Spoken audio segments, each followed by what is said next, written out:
상담학교 간사로 또 학교장으로 오랫동안 있었어요. 국제 YM에서, 또 지금은 제주 열방대학에서 있습니다. 제가 사람들을 많이 만났는데 한 가지 깨달은 게, 이 세상에 위로와 격려가 필요하지 않는 사람은 한 사람도 없구나, 그게 결론이에요. 다 위로와 격려가 필요합니다. 그 사람은 아무 문제 없는 것 같이 보이지만 그 집 안방 커튼 조금만 열어보면 슬픔과 좌절과 절망과 상처와 아픔들 다 있어요.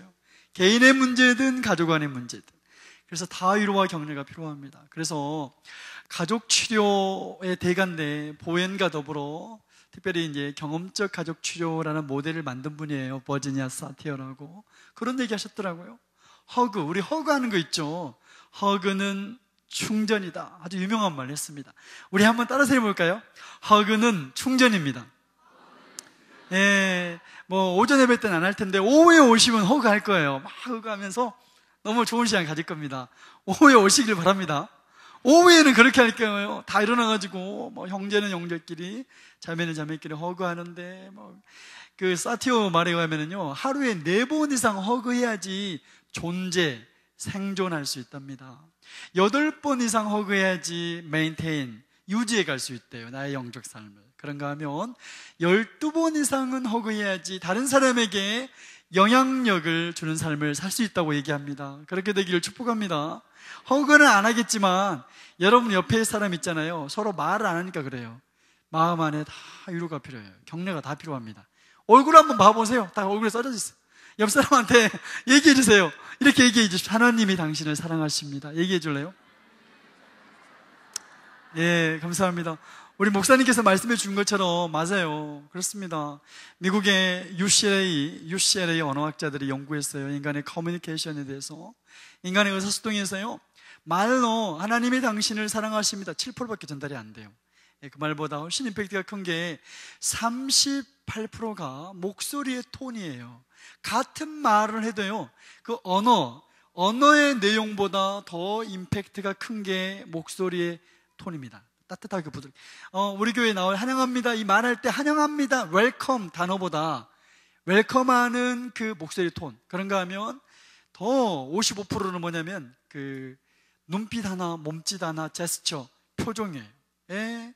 여러분, 표정은 강력한 언어입니다. 저를 한번 따라서 하겠습니다. 표정은 강력한 언어다. 강력한 언어다. 그래서 특별히 한국 사람 눈치 짱이에요. 얼굴만 보면 다 알아버려, 사랑 안 한지. 그래서 안내위원들 많이 계시죠? 환영합니다 할 때 진짜 웰컴 받게 해주려면 언어 자체를 환영합니다 이렇게 한 것보다 이 비언어적인 의사를 사용해야 돼요. 그렇게 되기를 축복합니다. 저를 한번 따라서 하겠습니다. 하나님은 좋으신 분입니다. 하나님은 항상 나와 함께하기 원하십니다. 하나님은 항상 나와 함께하길 원하십니다. 여러분 꼭 기억하세요. 하나님은 우리가 화가 날 때도, 슬플 때도, 외로울 때도, 불안하고 두려울 때도, 내 삶의 모든 상황 수치심에 압도되는 그 순간에도 하나님은 우리와 함께하기 원하세요. 옆 사람한테 말해줄 텐데 좀 말이 길어갖고 또 못 따라 하신 분이 아까 2부 때 계시더라고, 2분. 저를 한번 따라서 하겠습니다. 옆 사람한테 말해줘. 2마디 이렇게 해주는 거예요. 지금부터 하지 마시고 이렇게 해주는 거예요. 하나님은 좋으신 분입니다. 하나님은 당신과 항상 함께하기 원하십니다. 얘기해 주세요. 지금.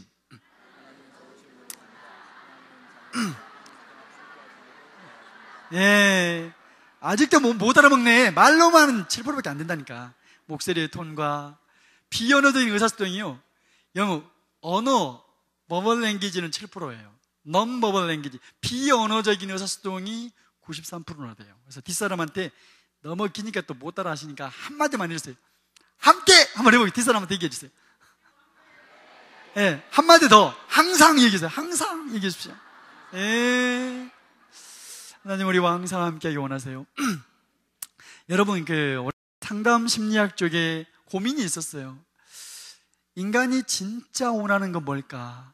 인간은 뭘 원하는가? 오랫동안 고민이었습니다. 뇌공학이 최근에 발달하면서 결론이 나왔어요. 인간은 만남을 원한다. 인간은 관계를 원한다. 인간이 이것을 원하고 저것을 원하고 다양한 원하는 거 많죠. 리스트가 많아요. 그러나 인간이 진짜 원하는 것은 관계예요. 관계에 대한 목마름이 사람의 마음속에, 마음 깊은 곳에 다 있어요. 여러분, 그래서 잘 산다. 저를 한번 따라서 할까요? 잘 산다. 잘 산다의 의미가 뭘까요? 잘 산다. 잘 사냐, 못 사냐? 잘 산다는 말은요, 부자다, 돈이 많다를 의미하지 않아요. 잘 산다의 의미는요, 관계가 좋다예요. 여러분, 다른 모든 게 채워져도요, 관계가 안 좋아 보세요. 행복하지 않습니다. 여러분, 그 누가복음 19장 1절 이하에 삭개오, 키 작은 삭개오 기억나시죠? 뽕나무 위에 올라가고 예수님 보려고 노력했던 삭개오. 삭개오 부자였습니다. 그런 삭개오가 잘 살았나요? 예. 수많은 사람들에게 미움과 멸시 받았어요. 착복하고 그랬지 않습니까? 사랑하는 여러분, 잘 산다는 의미는요, 관계가 좋아야 돼요. 관계 굉장히 중요해요. 우리가 부모 자녀 관계뿐만 아니라 다양한 우리 인생의 여러 다양한 그 조건 속에서 관계를 잘하는 것은 굉장히 중요합니다. 그래서 요즘 제가 이제 상담학교 리더하다 보니까 그 제주 열방대학 전체 대표는 따로 있고요. 그 중에서 제가 상담 쪽에 리더를 맡고 있습니다. 근데 이제 그 강의 요청이 자꾸 뭐냐면 어떻게 하면 관계를 잘할 수 있냐 이런 관계 요청해서 해주는 거예요. 해주러 가니까 그래서 여러 그룹에서 넌 크리스찬 그룹에서도 요구해요. 그래서 해주는데 물론 방법들이 있긴 있어요. 그런데 강의하는 제가 늘 고민이에요. 이거 아무리 해도 자기 정체성이 건강하지 않잖아요. 그러면 관계 결정적인 순간에 상처 줘버려요. 예, 자기 정체성이 관계를 만들거든요. 나와 나 자신과의 관계가 나와 다른 사람들과의 관계를 결정합니다. 오늘 본문이 그 내용이에요. 예, 예수님에게 어느 율법사가 질문하잖아요. 바리새인 중에 어느 율법사가 예수님한테 질문합니다. 예수님, 구약의 그 많은 계명과 율법 중에 가장 위대한 계명이 뭡니까? 예수님께 물었을 때 예수님이 37절, 38절, 39절 얘기하시는데 이 말씀 전체를, 이 세 절을요 그냥 여러분 압축해갖고 한 단어로 그냥 꽉 짜버리면 한 단어가 뭘까요? 뭐예요? 에휴, 똑똑하시네. 옆 사람한테 말해주세요. 사랑입니다. 뒷사람한테 말해주세요. 사랑입니다. 얘기해주세요. 사랑이에요. 사랑인데 예수님이 그냥 사랑이라고 말하지 않고 사랑의 3요소를 다 얘기해요. 첫 번째는 하나님을 사랑하라. 두 번째는 뭐예요? 자기 자신을 사랑하라. 세 번째는 내 이웃을 사랑. 너 자신을 사랑한 것처럼 이웃을 사랑. 주기법이 사용되잖아요. 자기를 사랑해야지 다른 사람을 사랑할 수 있다. 예수님께서 이야기하고 있습니다. 맞아요. 자기를 사랑해야지 다른 사람을 사랑할 수 있습니다. 그런데 제가 상담 특별히 크리스찬들 많이 만나지 않습니까? 저는 그런 분들 진짜 많이 만나요. 하나님을 사랑한대요. 그분 말에 의하면 하나님은 사랑하는데 종교적이고 영적이니까. 그런데 자기를 안 사랑해. 제가 만났던 분 중에 진짜 많아요. 그런가 하면 다른 사람을 위해서 시간을 희생하고 헌신하고 얼마나 봉사하는지 몰라요. 그분의 삶의 구조를 들어보면. 그럼에도 불구하고 자기를 안 사랑해요. 사랑하는 여러분, 기본적으로 사랑이라는 개념은 관계를 기본으로 하는 개념입니다. 관계를 떠나서는 존재할 수 없어요. 사랑이라는 단어 자체가.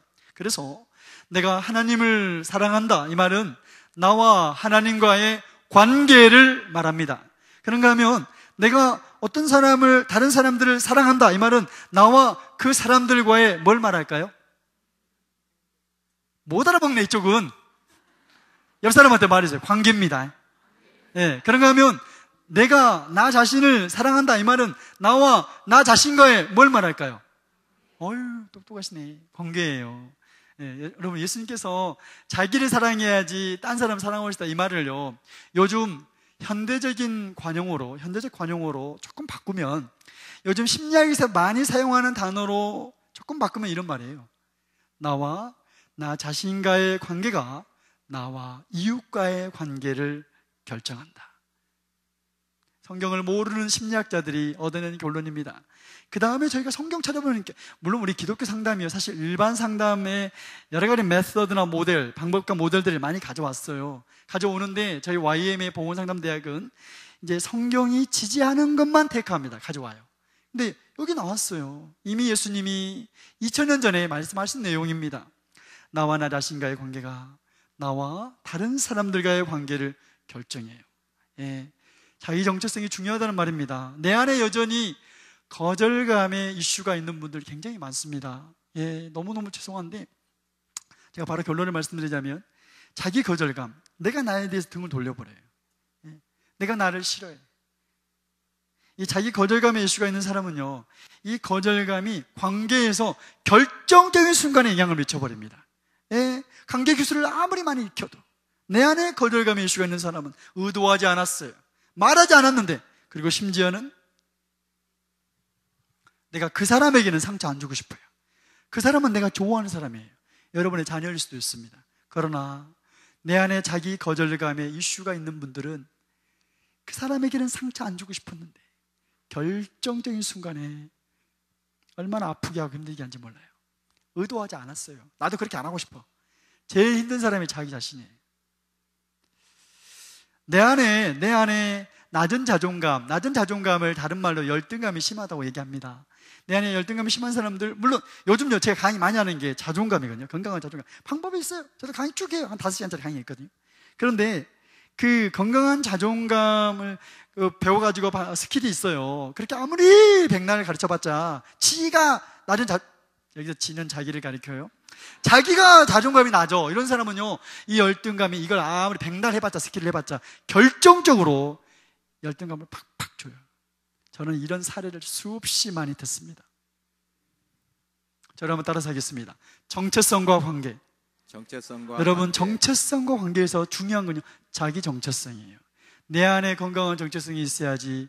건강한 정체성을 내가 가지면 가질수록 관계가 깔끔해집니다.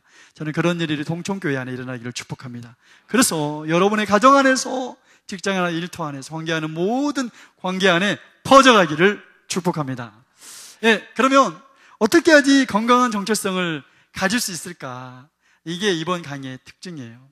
어떻게 하면 건강한 정체성을 그래야지 관계가 깔끔하니까. 여기까지 잘 따라오고 계시죠? 이쪽은 모른다는 표정이네. 잘 따라오기를 바랍니다. 어떻게 하면 건강한 정체성이 가질 수 있을까? 여러분, 건강한 정체성을 지향하려면요, 반드시 짚고 넘어갈 한 가지 감정이 있습니다. 그 감정의 이름은 수치심이라는 감정이에요. 자, 한번 따라서 해볼까요? 수치심. 예, 여러분, 수치심은요, 인간이 겪는 감정 중에 가장 고통스러운 감정이에요. 가장 힘들어요. 어떤 학자는 이게 너무너무 고통스러워가지고 수치심을 경험할 때면 그냥 땅이 갈라져가지고 지진이 나가지고 그 속에 숨어버리고 싶으면 그 정도로 고통스러워요. 예, 어디론가 사라져버리고 싶은 감정, 그게 수치심입니다. 가장 고통스러워요. 근데 제일 몰라요, 사람들이. 예, 그 감정에다가 이름을 잘 못 붙입니다. 내 안에 어떤 불편한 감정이 올라오는데 이 감정에다가 수치심하고 이름을 잘 못 붙여요. 여러분, 감정을 프로세스할 때요, 여러분 TTS 오면 많이 듣는데 보세요. 요즘 분노 굉장히 이슈가 많은 사회적 이슈가, 어제도 신문에 또 뉴스에 막 나오더라고요. 묻지마 폭행, 보복운전, 데이트 폭력, 아동학대. 예, 분노 조절 장애. 지난번에 건강보험 심사평가원이 평가한 거 지난 5년간의 평가 제가 봤는데 32.5%가 늘었더라고요. 예, 분노 조절 장애의 수치가 계속 올라가고 있어요. 한국 사회의 진면목입니다. 그 분노도 그래요. 오늘은 제가 분노를 안 다루지만 시간이 없어서, 분노라는 감정도 그렇습니다. 그 감정을 느끼는 것과 그 감정을 인식하는 것은 천지 차이예요. 감정을 많이 느끼는데 감정을 잘 인식을 못해요. 이 감정을 조절하고 다루려면 첫 번째 절근이 그 감정을 좀 바라보고 느껴보면서, 내 이런 게 분노네, 그 감정에다 이름 붙이면서 저를 한번 따라서 하겠습니다. 내가 지금 화가 났구나. 이름 붙이는 작업이 그 감정 다루는 출발이에요. 그런데 이름 잘 못 붙인다고요, 사람들이. 수치심이 특별히 그래요. 내 안에 어떤 불편한 감정이 올라오는데 이 감정에다가 수치심하고 이름을 잘 못 붙여요. 그러니까 건강한 정체성 갖는 게 어려운 거예요. 저는 오늘 강의의 목적이 크게 두 가지입니다. 첫 번째는 내 안에 일어나는 수치심이라는 감정에다가 이름을 수치심하고 붙일 수 있게 되기를 축복합니다. 그래야지 그 감정 다룰 수 있어요. 그리고 두 번째는 그 감정을 건강하게 다루는 몇 가지 접근이 있어요. 오후에 말씀을 드릴 겁니다. 그래서 아까 우리 목사님께서 나누신 것처럼 오늘 강의를 오후에 안 오면 옆 사람한테 말해주세요. 아무 도움이 안 됩니다. 옆 사람한테 말해주시라고. 지금 저쪽도 말해줘요. 뒷사람한테도 말해줘요. 안 오는 게 나아요. 오늘 아침에, 오전에. 예, 오전에 꼭 오후에 나와야 된다고요. 그렇게 되길 축복합니다. 예. 오전에는 그래서 수치심이라는 감정이 어떤 감정인지만 조금 말씀을 드리도록 하겠습니다. 우리가 수치심이라는 감정을 건강하게 좀 이해하고 그 의미를 잡아내려면 죄책감이라는 감정하고 조금만 비교해 보잖아요. 금방 잡아내요. 죄책감은 어떤 감정이냐? 죄책감은요, 나의 행동과 관련된 감정입니다. 내가 실수하고 잘못한 행동이에요. 그게 하나님의 법이든 사람들의 법이든 내가 그 법을 준수하지 못했네. 그 잘못한 나의 실수한 나의 행동과 관련된 감정이 죄책감입니다. 다시 한번 저를 따라서 할까요? 나의 행동에 묻어있는 감정이에요. 그런가 하면 수치심은 나의 존재. 저를 한번 따라서 하겠습니다. 나의 존재. 내 존재와 관련된 감정이라고요. 나는 충분하지 않아. 나는 뭔가 결정적인 결함투성이야. 나는 실패자야. 사람들은 나를 좋아하지 않을 거야. 내 어떤 존재와 관련된 자신이 충분하지 않다고 느끼는 어떤 이런 감정입니다. 그래서 샌드라 윌슨이라는 탁월한 여성 심리학자인데 그분이 이제 그런 얘기 하시더라고요. 여기 한 500명이 앉아 계세요. 앉아 계시는데 다른 사람은 이미 다 나비가 됐어요. 그런데 나는 여전히 애벌레야. 나비로 가득 찬 세상에 애벌레로 존재하는 나. 그때 느끼는 감정을 수치심이라고 이야기합니다. 그런가 하면 존 브래드쇼라고 수치심의 추이라는 아주 좋은 책을 쓰셨는데 그분이 그 책에 보니까 그런 얘기 했더라고요. 수치심은 사실은 감정이라기보다는 내 신분, 내 정체성과 관련된 어떤 믿음 체계, 신념 체계, 빌리브 시스템, 어떤 신념 체계라고 얘기한 것을 제가 보았습니다. 여러분, 이 신념이라는 것은요, 믿음이라는 거, 이건 생각, 사고하고 사뭇 달라요. 그냥 한번 생각하고 사고하는 이것과 신념이 좀 다른데, 신념은 뭐냐면요, 반복적으로 거듭거듭 생각해서 그게 아주 굳어져 버린 상태예요. 여러분, 그래서 우리가 예수님을 믿는 믿음 있잖아요. 그 믿음만 있는 게 아니에요. 사람이 다 믿음이 있는데 나는 누구인가와 관련된 믿음이, 신념이 사람들의 생각 저변에 다 있어요. 근데 그런 생각들이 특별히 부정적인 경우가 굉장히 많아요. 아무도 말하지 않는데 내가 나 자신에 대해서 너는 충분하지 않아. 이런 신념과 관련된 감정이 수치심입니다. 그러면 이 수치심이라는 감정은 인류 역사에 언제 들어왔는가? 수치심의 기원을 좀 보자면 우리가 창세기를 시작의 책이라고 얘기하잖아요. 창세기 한번 보겠습니다. 성경 한번 볼까요? 창세기 2장 자막을 보시면서 2장 마지막 절이 25절인데 같이 한번 읽겠습니다. 앞에 보시면서 준비 시작. 아담과 그의 아내 두 사람이 벌거벗었으나 부끄러워하지 아니하니라. 수치를 느꼈다고요? 아직 안 느꼈어요. 여러분, 성경 안에 죄가 들어온 역사, 선악과를 따먹은 기록이 창세기 3장 1절부터 6절입니다. 창세기 3장 전이에요. 2장 마지막 절이에요. 아직 수치를 못 느꼈어요. 근데 죄를 짓자마자 들어온 감정이 수치였거든요. 3장 7절과 8절을 같이 한번 읽겠습니다. 앞에 자막을 보시면서 준비 시작. 이에 그들의 눈이, 잠깐만요. 여기 이에란 말은요, 선악과를 따먹자마자 그 말이에요. 다시 생각하면서 준비 시작. 이에 그들의 눈이 밝아져 자기들이 벗은 줄을 알고 무화과 나무 잎을 엮어 치마로 삼았더라. 그들이 그날 바람이 불 때 동산에 거니시는 여호와 하나님의 소리를 듣고 아담과 그의 아내가 여호와 하나님의 낯을 피하여 동산 나무 사이에 숨은지라. 죄를 범한 다음에 들어와서, 지금도 그래요. 지금도 우리가 죄를 짓잖아요. 물론 죄책감 바로 들어오지만 죄책감과 함께 세트맨이에요. 여러분, 음식점 가서 뭐 시킬 때 우동 시켰는데 세트로 뭐 함께 나오는 거 있잖아요. 죄를 지면 바로 세트로 돌아요. 죄책감과 함께 수치심이 바로 들어옵니다. 처음부터 그랬어요. 그런가 하면 오늘날 우리네 인생 가운데 수치심의 원인은 크게 두 가지입니다. 첫 번째는 개인적인 상처받았을 때 수치심을 경험해요.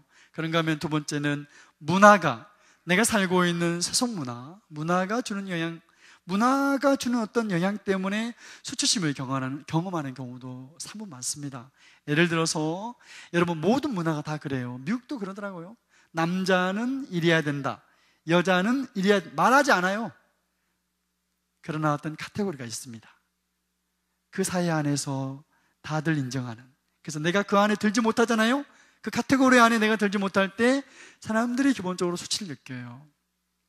예, 여자도 마찬가지고. 그런가 하면 남성 우월주의가 강한 문화 속에서 여성으로 사는 자체가 수치를 경험할 때도 많아요. 이처럼 문화가 주는 영향 때문에 수치를 경험하는 케이스 굉장히 많습니다. 그런가 하면 아까 제가 첫 번째는 뭐라고 그랬죠? 상처. 예, 상처 때문에 수치심을 경험하는 경우 굉장히 많습니다. 우리가 상처라고 말했을 때요, 상처 중에 가장 큰 상처, 내가 견딜 수 없어요. 내가 감당할 수 없는 나의 용량, 나의 어떤 카패시티, 용량을 뛰어넘는 이런 상처를 가리켜서 트라우마라고 얘기합니다. 많이 들어보셨죠? 트라우마. 예, 안 들어봤네, 이쪽은. 트라우마라고 했는데, 외상이라고. 지난번에 세월호 사건이 우리 신문에 많이 나왔어요. 외상이라는 단어, 트라우마. 예, 제가 지금도 기억나는데, 2년 전에 제가 경기도 어디 교회 가서 강의했거든요. 재직 세미나가 기었어요. 근데 그때 이제 제가 물어봤어요. 여러분, 외상이 뭡니까? 물어보니까 어떤 아줌마가 손을 들고, 어떤 성도님이 손을 들고 바로 얘기한 거, 지금도 기억나요. 그 외상은 그 마트에 가가지고 현금을 안 내고, 이렇게. 옆 사람한테 말해주세요. 그거 아닙니다. 예, 아니에요. 외상은 한 인간이 감당할 수 없는 정도의 그런 큰 상처를 외상이라고 얘기해요. 근데 외상이 처음에는 한 종류만 있는지 알았는데, 이제 뇌공황이 발달되고 또 다양한 임상을 통해서 2002년을 기점으로 알게 됐어요. 아, 외상이라는 게 두 가지가 있구나. 그래서 A형, A타입 트라우마, B타입 트라우마. A형 외상, B형 외상이 있는 걸 알았어요. A형 외상은 뭐냐면요, 이건 이제 A형 외상은 이게 영어로는 이게 absence거든요. 결핍, 부재예요. 한 인간이 성장 과정에서 필요했던 온갖 정서적인 어떤 필요들이 있는데 꼭 필요했어요. 있어야 했습니다. 받았어야 해요. 근데 그때 못 받았어요. 결핍, 부재를 A형 외상이라고 얘기합니다. B형 외상은 뭐냐? 이게 B가 bad예요. 나쁜. bad things happen. 나쁜 사건이 일어난 거예요. 그 일만은 없었어요, 내 인생에. 내 인생에 그 일만은 없었어야 했는데 있었네. 나쁜 사건들. 정서적인 폭행. 대개 이제 정서적인 학대나 폭행은 언어, 말을 통해 들어옵니다. 그런가 하면 성폭행, 성학대, 또 영적 학대, 그런가 하면 다양한 신체적인 이런 학대들, 이런 것들을 B형 예상이라고 얘기합니다. A형 예상은요, 결핍이에요. 안 채워졌네. 정서적인 돌봄이 채워지지 않았어요. 아버지의 인정 필요했는데 못 받았어요. 적절한 성교육 필요했는데 성적 돌봄 못 받았네. 영적 축복 못 받았어요. 적절한 의식주, 신체적인 공급을 받지 못했어요. 이런 걸 A형 예상이라고 얘기합니다. 사람들이 이런데 제가 상담학교에 오래 있다 보니까 알게 된 게요, B형 예상은 되게 사람들이 자신의 어린 시절 힘든 거, 상처 얘기하라면 B형 예상은 되게 알더라고요, 사람들이. 근데 A형 예상은 잘 모른다는 게 문제예요. 특별히 A형 예상 가운데 있는 사람들 그렇게 말해요. 어린 시절 얘기해보라 하잖아요. 나는 어렸을 때 그렇게 상처받은 거 없고 잘 사는 것 같다. 이런 사람들 되게 A형 예상이더라고. 몇 가지 질문 기법이 있거든요. 조금 질문하면 A형 예상이. A형 예상의 특징은요, 다른 사람도 다 그런지 알아요. 예. A형 예상 가운데 있는 사람들이 이제 인생에서 문득문득 아는 순간이 있긴 있어요. 이런 거예요. 예를 들어서 제가 이번에도 이제 공항에, 지난번에도 작년인가 그때 공항에 딱 비행기 타고 내렸는데, 김포공항에서 이제 어떤 아빠가 2살 배기 어린 딸 이렇게 유모차에 태우고 가다가 갑자기 안아가지고 막 너무 좋아하고 예뻐하는 모습 봤거든요. 우리는 보통 이제 그런 거 보면은 보통 그런가 없네 하고 지나갈 때가 많아요. 그런데 가끔 이럴 때가 있습니다. 그런 장면을 딱 봤는데 갑자기 내 마음이 그냥 왜 그런지 나도 모르겠네. 근데 갑자기 그냥 싹 막 그럴 때가 있어요. 그럴 때가 A형 예상을 체크할 수 있는 기회입니다. 문득문득 있는데 대부분 사람들이 놓쳐버려요. 그럴 때면 사람들이 이제 어디 가가지고 이제 맛있는 거 막 먹어. 먹는다든지, 막 먹는다든지, 드라마 막 몇 편씩 한 번 보면서 놓쳐버린다고, 기회들을. B형 예상의 영향력은 뭐냐면요, B형 예상은 그 생각과 사고에 영향을 많이 미칩니다. 그래서 B형 예상의 별명이 뭐냐면 사고의 균열이라고 얘기해요. 어떤 그릇이 있는데 금이 간 것처럼. A형 예상의 별명은 정서적 균열이라고 얘기합니다. 저를 한번 따라서 할까요? 정서적 균열. 정서적 균열. 네, A형 예상은요, 감정과 정서에 영향을 많이 미쳐요. 그래서 특별히 강한 감정, 분노나 두려움, 불안, 슬픔, 외로움, 수치심 이런 강한 감정을 적절하고 건강하게 관리하는데 심한 어려움을 많이 겪어요. 그러다 보니까 관계가 어려워요. A형 예상이요, 관계가 어렵습니다. 관계를 어떻게 할지 몰라요. 사람들이 어려운 걸 말하면 공감을 어떻게 할지를 몰라요. 제가 여기서 다 말을 못해요. 다 말을 못하는데 한 가지 치유법만 말해드리자면, B형 예상이 치유되려면요, 그 아픈 기억, 힘든 상처를 나눌 수 있어야 돼요. 나눠야 돼요. 예. 그래서 여러분 셀이 있잖아요. 그런 셀이 그렇게 활용되기를 축복합니다. 셀이 이렇게 셀 안에서 성경도 물론 나누지만 나의 지난 일주일간의 삶을 나누고 모든 사건에는 감정이 묻어 있어요. 그 감정을 나눌 수만 있어도 여러분 그게 굉장히 B형은 치유되는 기법이에요. 그게 저는 여러분의 셀이 그렇게 되기를 축복합니다. 예, 나누는 거, 그래서 제 경험이 돼야 돼요. 그게 내가 경험할 때는 너무너무 고통스럽지만 나눌 때 사람들이 공감해주고 지지해주잖아요. 누가 힘든 사건, 저를 보겠습니다. 힘든 사건을 나눌 때 여러분이 공감과 지지는 어떻게 하냐면 이렇게 하면 돼요. 예, 첫 번째는 그 방법이 머리를 끄덕끄덕 하는 거예요. 한번 끄덕끄덕 해보실래요? 이렇게 얘기해 줄 때 이렇게 끄덕끄덕 하시고, 두 번째 방법은 말을 하는 거예요. 잘 따라서 해보세요. 해보세요. 이렇게 하는 거예요. 그런가 하면 더 파워 있는 방법은 이 대박을 머리를 끄덕끄덕 하면서 말을 같이 해주는 거예요. 한번 해보겠습니다. 시작. 이렇게 하는 거예요. 한번 해보세요. 옆 사람 보면서 한번 해보세요. 이렇게 하면서 그런다고 나눌 때 처음부터 끝까지 계속 그렇게만 하고 자빠리 했으면 안 되고 적절하게 이렇게 해줄 때 B형이 치유돼요. 그런 일이 있기를 축복합니다. 셀이 그렇게 활용되기를 바랍니다. 그런가 하면 A형 예상이 치유되려면 공동체가 필요해요. 사랑의 관계가 킵니다. 그래서 교회가 필요해요. 그래서 하나님이 성령님이 다 할 수 있음에도 불구하고 교회를 만든 이유, 이게 심리학이 발달되면서 우리가 그렇게 받아들였어요. 그래서 하나님이 이런 사랑의 관계, 영적 가족을 만들었구나. 저는 여러분의 교회가 영적인 가족, 따스한 공동체 되기를 축복합니다. 혈연의 가족에서 경험하지 못했어요. 근데 이런 영적 가족, 여기에서 여러분 영적인 아버지, 영적인 형, 영적 누나, 이웃 안에서 만나게 되기를 축복합니다. 손도 잡아주고 함께 밥도 먹고 예배도 드리고 그런 여러분의 교회가 되기를 축복합니다. 예, B형 예상도 사람들의 마음속에 수치를 주는 건 사실이에요. 그런데 A형 예상이 더 많이 수치를 줍니다. A형 예상이 더 많은 수치를 줘요. 예, 그 이유가 A형이 결핍 부재라고 얘기했잖아요. 사람 안에는요 기본적으로 욕구가 있는데 그 욕구 중에 어떤 욕구가 있냐면 자기애적 욕구라는 게 있어요. 저를 한번 따라서 해볼까요? 자기애적 욕구. 자기 외적 욕구. 기본적으로 이런 욕구가 있습니다. 내가 좀 다른 사람보다 강하고 우월하고 안전하고 싶은 욕구. 그런가 하면 두 번째는 이런 욕구가 있어요. 나도 좀 하나의 존재로서 사랑받고 싶은 욕구. 그런가 하면 세 번째는 어떤 의미 있고 가치 있는 어떤 역할을, 그게 뭐 반장이든 리더든 나도 그거 하고 싶었어요. 그 역할을 하고 싶은 욕구. 그런가 하면 또 어떤 학자는 이걸 이렇게 얘기했더라고요. 내가 영웅이 되고 싶어요. 영웅이 되고 싶은 욕구. 그런가 하면 두 번째는 영웅을 필요로 하는 욕구. 그때 영웅이 필요했어요. 항상 나를 도와줄 수 있는. 그런가 하면 세 번째는 쌍둥이 욕구라고요. 항상 내 편 들어준 사람. 내가 오른손 들면 같이 오른손 들어주고, 내가 고개 왼쪽으로 돌리면 같이 돌려주고. 예, 이런 욕구들이 사람들의 마음속에 기본적으로 다 있습니다. 이걸 또 아브라함 메슬로우는 욕구의 5단계로 설명을 하긴 했던데, 모든 심리학자가 공통적으로 얘기하는 것은 사람은 어릴 때부터 자기애적 욕구가 있다는 거예요. 그런데 A형 예상은 결핍 부재잖아요. 이런 욕구가 채워지지 않았네. 그때 그 채워지지 않았을 때 빈 공간, 채워지지 않는 그 가슴 안에, 그 생각 속에, 마음속에 어떤 생각이 쏙 들어버리냐면 너는 무가치해, 너는 가치가 없다, 수치심이 쏙 들어와요. 그래서 B형 예상이 사람들의 마음속에 수치를 안겨주는 것 사실입니다. 그런데 A형 예상이 더 많은 수치를 줘요. 더 많은 수치심이 있습니다. 또 이걸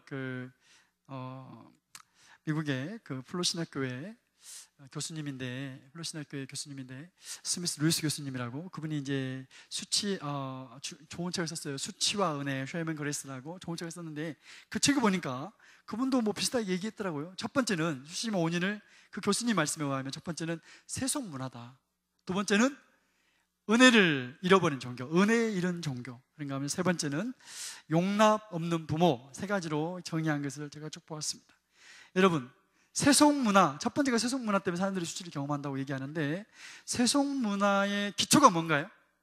세속문화의 기초는요, 사람은 외모도 좋아야 되고, 사람은 실력도 있어야 되고, 학벌도 좋아야 되고, 이런 세속문화의 기초가 있는데 여기에 내가 도달하지 못했어요. 그때 수치를 경험한다는 겁니다. 그런가 하면 그 은혜를 잃은 종교. 제가 어제도 제주에서 이렇게 올 때 어느 선교사님을 만났어요. 그 모슬렘 선교 26년 동안 선교하신 선교사님한테 들었는데, 모슬렘 안에 그 어떤 모슬렘이 믿는 하나님은요, 무슬림들이 믿는 하나님은 그 우리 같이 대화할 수 있는 하나님, 따스한 하나님을 아버지라고 부를 수 없어요. 조건적인 사랑이에요. 잘하면 축복이지만 그렇지 않으면 저주예요. 예, 우리가 알라, 그 무슬림이 믿는 알라와 우리가 믿는 하나님이 전혀 다릅니다. 물론 단어를 똑같이 쓸 뿐이에요. 무슬림 성경에 하나님 알라를 번역하긴 했지만 내용이 달라요. 전혀 달라요. 예, 도저히 도달할 수 없는 율법만 지나치게 강조하고 은혜가 없는 종교가, 거기 안에 있는 사람들의 그 멤버십들의 핵심 감정은 수치심이에요. 나는 도달하지 못해. 나는 충분하지 않아. 그런가 하면 세 번째로 용납 없는 부모라고 제가 말씀을 드렸는데요, 용납받지 못했어요. 용납 없는 부모가 사람들의 마음속에 깊은 수치를 안겨줍니다. 그냥 있는 모습 그대로 존재 자체로 사랑이 아니라 잘했을 때만 사랑한 거예요. 잘했을 때만 인정해주고, 그때 사람들의 마음속에 수치가 들어와요. 제가 지난번에도 어디 가서 강의를 했거든요. 그것만 얘기했어요. 거기서 여러분, 존재 자체로 사랑이 중요합니다. 한참 강의를 하고 잘했을 때만 인정하면 안 됩니다. 그 교사들 모임이었거든요. 있는데 여기 앉아 있었어요. 근데 그분이 교사이면서도 어떤 엄마인가 봐. 근데 그분이 저한테 와서 그러는 거예요. 아니, 간사님, 잘했을 때 그때 사랑해 인정해주고 그래야지 더 잘할 거 아닙니까? 더 잘하려고 그런 거 아닙니까? 내가 그 말을 듣고 그때 내가 바로 말하고 싶었지만, 그때 바로 말하면 상처받을까 해서 안 했어요. 안 하고. 근데 속으로 내가 하고 싶은 말이 있었어요. 여러분, 잘할 때만 인정해 주잖아요. 그러면 이런 경험을 내가 어릴 때 하잖아요. 그럼 우리 마음의 하드디스크에 프로그램이 하나 깔려버립니다. 이렇게 깔려요. 잘해야 인정받는다, 잘해야 사랑받아. 이게 한번 딱 깔려버려요. 그러면 이 사람이 나중에 설사 예수님을 영접하고 성인이 됐어요. 이제 알았어, 하나님의 진리를. 그래서 그것을 지우려고, 그 프로그램을 지우려고 딜리트 키를 아무리 눌러도 잘 지워지지 않아요. 한번 깔린 프로그램이. 그래서 계속해서 경쟁적입니다. 시기 질투가 그러니까 교회 안에도 많아요. 내가 이겨야 돼. 내가 이겨야지 사랑받고 인정받으니까. 한번 깔린 그 프로그램이. 심지어는요, 저희 상담팀에 어떤 또 다른 상담원 한 자매님이 들었던 케이스인데 저한테 얘기해 주더라고요. 그분이 이제 들었던 케이스인데 이런 거예요. 어릴 때 이제 그분이 만난 어떤 형제가 있는데, 그 형제님이 어릴 때 이제 얘기를 해주는데, 자기는 그렇게 공부를 잘하지 못했대요. 형이 너무너무 공부를 잘한 거예요. 형이 너무 공부를 잘해가지고 형은 전교 1등이었어요. 1등이었는데 이 동생 같은 경우는 뭐 그러진 않았습니다. 근데 어느 날 반에서 한번 1등했대요. 너무 기뻐가지고 아버지한테 막 달려가지고 아버지한테 성적표를 줬는데, 아버지가 성적표를 보자마자 뭐라고 얘기하냐면, 너그 형은 항상 1등이다. 이 용납 없는 부모님을 경험한 그분이 그 얘기를 하면서 얼마나 막 울더래요. 이런 거 뭐 진짜 많습니다. 제가 만났던 케이스는 어떤 형제님이 있었는데, 그 형제님이 40대 후반이에요. 근데 그 형제님이 그러는 거예요. 자기는 얼마나 경쟁적이냐면, 이 목욕탕에 가잖아요. 목욕탕에 가면 그 사우나탕 뜨거운 데 들어가죠. 자기가 앉아있어. 먼저 자기가 들어갔대. 앉아있었어. 앉아있는데 어떤 사람이 딱 들어오잖아요. 모르는 사람이에요. 모르는 사람이 들어오면 그 사람하고 경쟁한다는 거예요. 누가 더 오래 있나 보자, 이렇게. 모르는 사람인데, 내가 이 말을 듣는데, 제가 이제 상담자가 웃으면 안 돼요. 제 단점이 잘 웃는 거예요. 내가 나를 얼마나 꼬집었는지 몰라요. 그러면 왜 인간은 이렇게 경쟁적이 됐는가? 어릴 때 한 번 깔린 프로그램이 잘 안 지워져요. 잘해야 인정받는다. 그러니까 이기려고 그래. 예수님을 믿어. 어떤 사람은 기도도 더 세게 하려고 그러고, 영적인 것도 이기려고 그래. 하나님이 그렇지 않으세요. 하나님 우리가 잘했을 때만 사랑합니까? 옆 사람한테 말해주세요. 안 그럽니다. 여러분, 우리가 항상 잘할 수 없어요. 그 말은 따라서 하지 마시고, 못할 때 많아요. 실수하고 무너지고 또 넘어지고. 나도 내가 마음에 안 들 때 많다고. 이런 나에게 하나님 찾아오셔서 똑바로 일해! 이러지 않고 손 잡아주시고, 아들아, 사랑하는 내 딸아, 나랑 함께 다시 걸어가자. 그 하나님의 사랑이 여러분 마음속에 계시되기를 축복합니다. 이런 사랑을 못 받아, 이 용납 없는 부모를 어릴 때 못 받았을 때 수치심이 그 마음 안에 있다는 거예요. 여러분, 하나님은 그렇지 않으세요. 하나님은 우리를 사랑할 때, 심지어는 성경에 보세요, 우리 아버지뿐만 아니라 요한복음에 보면 그런 말씀이 있습니다. 너희는 나의 친구라고. 여러분, 그 친구라는 단어가요, 그 아랍어로 친구가 사디크라는 단어입니다. 이 사디크라는 단어가 명사로는 친구예요. 근데 똑같은 단어가 동사로 쓰일 때는 진실을 말하다, 이런 뜻이 있습니다. 그 미국의 어떤 전쟁사에 제가 어떤 책에 보니까 그 얘기가 나왔더라고요. 전쟁이 있어, 미국의 어떤 전쟁과 관련된 감동적인 이야기인데, 그 중에 하나인데, 그 이제 한 두 병사가 있었는데, 이 두 명의 병사가 어릴 때 같은 고향이었대요. 고향이 같아요. 초등학교, 중학교, 고등학교, 대학교까지 이상하게 같이 올라왔어요. 군대를 갔는데 군대 배치도 같이 받은 거예요. 그런 게 어렵잖아요, 잘. 근데 같이 받아가지고 태평양 때 전쟁이 터져가지고 전쟁터에도 같이 나가는 거예요. 그날도 전쟁터에 같이 투입됐습니다. 막 전쟁을 하는데 이제 심한 전쟁, 아무래도 질 것 같으니까 퇴각 명령이 내려서 퇴각을 했는데, 퇴각하고 보니까 그 옆에 있었던 그 친한 친구가 안 보이는 거예요. 이제 한 친구가 보니까. 그래서 캡틴에게 찾아가서, 캡틴, 대장님, 내 친구 안 보인다고. 아마 적진에서 잡힌 것 같다고. 제가 가서 구해오겠습니다. 그러니까 캡틴이 그러더래요. 가지 말아라. 이미 죽었었거든. 근데 이 친구가 알겠다고 해놓고 돌아와서 가버린 거예요. 가니까 이제 다른 사람 보니까 가고 있는 거예요. 그래서 다른 병사들이 어모 사격을 막 해줬습니다. 해가지고 들어갔어. 시간이 한참 흘렀습니다. 그런 다음에 그 친구가 다시 걸어 나오는데, 적진에 있었던 자기 친구의 시체를 목에 메고 걸어 나오더래요. 대장이 말했습니다. 넌 내가 가지 말라고 그랬지. 이미 죽었을 거라고. 그때 그 친구가 그렇게 말하더래요.